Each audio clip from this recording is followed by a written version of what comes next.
Our desire to communicate goes way back to the caveman.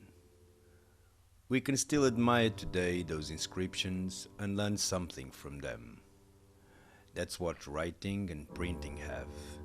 They inscribe our history, globally and personally.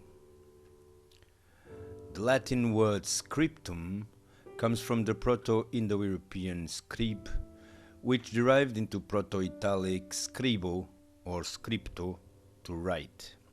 So, in scriptum becomes inscribed, which meant to carve. The words sketch, scribble, script, scriptures, prescription, describe, transcription, etc. all derive from it. That's why before printing, those were called scribes. Manu, meaning hand, together with script, form the word manuscript, written by hand. So, babies scribble, doctors prescribe, sculptors inscribe, journalists describe, and so on. With the advent of the mechanical age by means of the Industrial Revolution, the press was on full steam and quickly word spread by inventing the book, pamphlets, and newspapers.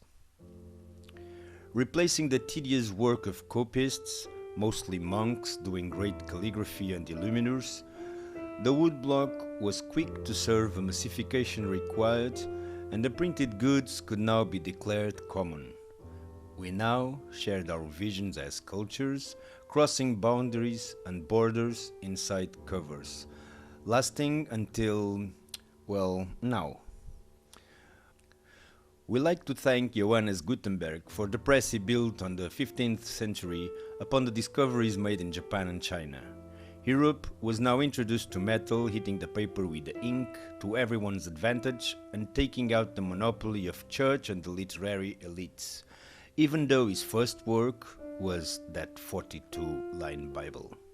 Also, with the new metal alloy and the new discoveries, we ramped up the prints with zincogravures and rotogravures, from monochrome to process color, from steam to electricity. So now we have a fully industrial world where all companies are fighting for our attention on the press, on the books, on the poster, everywhere. In a sort of parallel evolution, artists became aware of these new mediums and wanted a piece of it.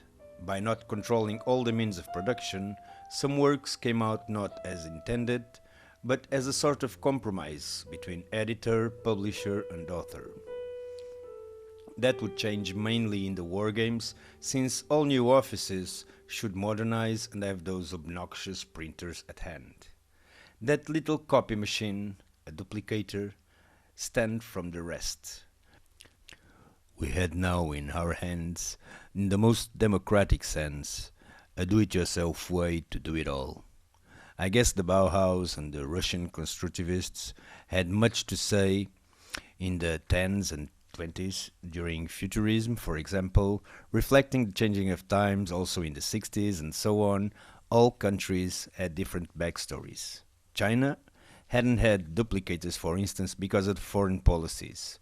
But Japan revived the old mimeograph into a risocopier machine, which became obsolete and now reborn again.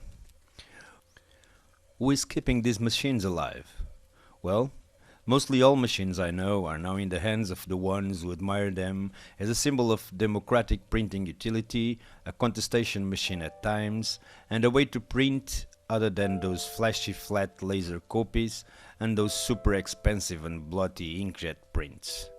Perhaps it makes sense there's a handful of enthusiasts, since I cannot believe the mainstream as a herd could get to the conclusion to speak in a personal voice exactly because they tend to behave as a herd and therefore their voice is not personal. For instance, in Portugal, during dictatorship, which lasted almost 50 years, mimeographs were used because offset or letterpress would be noisy enough to attract the police of the state and therefore putting one in prison. I think the duplicator as a symbol of resistance, direct action and individual voice contributes to what I feel this machine was meant to do. Everyone can operate it, and maybe everyone should.